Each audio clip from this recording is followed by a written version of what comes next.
Hi guys, this is an Unlock Your Hamstrings series basically. This is the first one in a 4-part series, same as our Unlock Your Hip series, so a similar thing. And we're going to take you through 4 different things you need to do to kind of get your hamstrings working and working for you. Now, the first one today is not actually going to be on your hamstrings, it's going to be your calves. So what you'll find is a lot of people, when they do like your basic old school hamstring stretch, you get a pinch in the back of your knee, or whenever you do certain hamstring stretches, you get like a pinch in the back of your knee.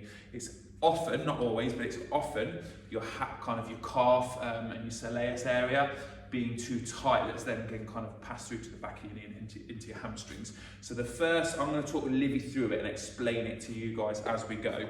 But the first one that you're going to do today, first one of 3, is you're going to basically massage your calf. But you're going to do it just at the side. You're going to have to look at my hairy legs and my socks here. So this is my main calf muscle and my bone. I'm going to massage inside at the top inside here, and I'm going to do the same the other side here with a bit of a pincer grip. So Livy's going to do that with her leg now, and then I'm going to talk you through the other ones. So, yep. So let me knock this down here for you. So she's basically going below her knee line into the fleshy part of the calf, and she's going to dig her fingers in, not too harshly, but it will be a bit sore, into that kind of top inner section of your calf, and the same on the other side. And you're going to do 2 to 3 minutes on each side on this one. Then you're going to progress now into the next one. So pause it, do it, 2 to 3 minutes each side, then you're going to progress into the next one. Okay, so what we're going to do now is we've got a kettlebell, which is probably not the safest thing to use for this one. You're probably better off doing it on like a steps at home or something, but it's the nearest thing we could grab hold of. So hopefully Livy doesn't fall and smash her ankle up. So what she's going to do is she's going to put her one foot on the main bit of the kettlebell, and she's going to, just the edge of the top of your foot, ball of your foot, that's it. And then she's going to basically hold the wall, stand up on it with a straight leg. And then what she's going to do now is she's going to let her heel drop down as low as she can and just let it stretch out her calf. So she's just going to relax, she's going to keep her hips tilted forwards, leg locked out straight, the other leg's just there to stop her falling over. It doesn't need to touch the floor, but it can do as long as you don't take pressure off. And she's going to drop her heel, and what she's going to do is she's going to drop her heel down and she's going to count slowly to 10 seconds. Once she's done that, she's going to tense that calf and she's going to lift herself up and do a calf raise. So lift up onto your tiptoes, and she's going to hold it for 3, 2, 1, lower it down again, and she's going to stretch it out for 10 seconds, and she's going to do that, that's fine for now, Livy, thanks. She's going to do that for 6 sets, so she'll have ended up doing a slow 10 count on the stretch 6 times, so a full minute in total, and obviously she's going to have been doing the raises and the pause.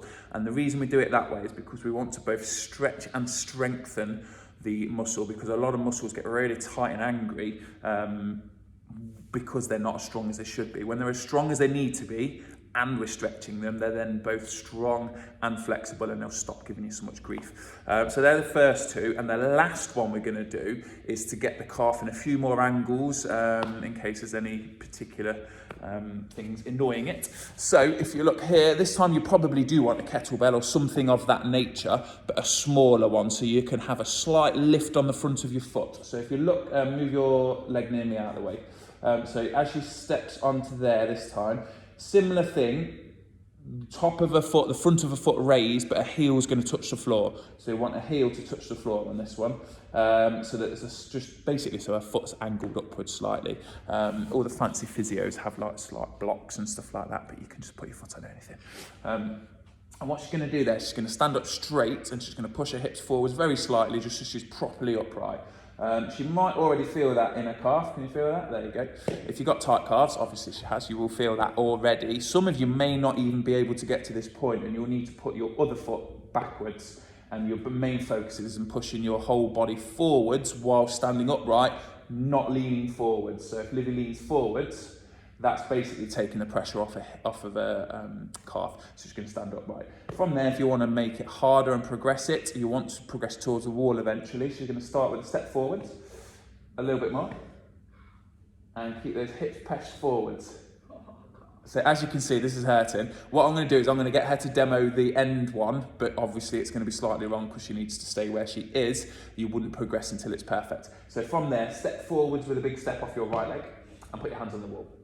So this would be the end position, but you would not want that to happen with your hips here. You would want to have a nice straight line, okay? And what you can do to then make that better is I would do maybe 3 minutes on each leg, but I would adjust my heel position, okay? Let me show you, I'll have a go, just so you can see. So from here, heels on the floor, toes are lifted, I'm upright, I've stepped forward, that's already quite a good stretch for me. If you want to put your hands on the wall, you can, but you don't need to. So what I'm going to do here is, this is with my toes facing forwards. I'm going to go 45 degrees and push forwards at that angle. That gets a slightly different part of my calf. I've got forwards and I've got 45 degrees the other way. And again, taking my body forward, so my toes are slightly in-turned, and that gets a different bit of my calf again. So it's a 3-minute stretch, but you can have a play with that on where you put your heel, and that will put the emphasis in different places. I know it's a little bit long-winded and it feels faffy and you just want to stretch your hamstrings off, but that will release that pressure and that pain at the back of your knee. Do that until you no longer get the pinch.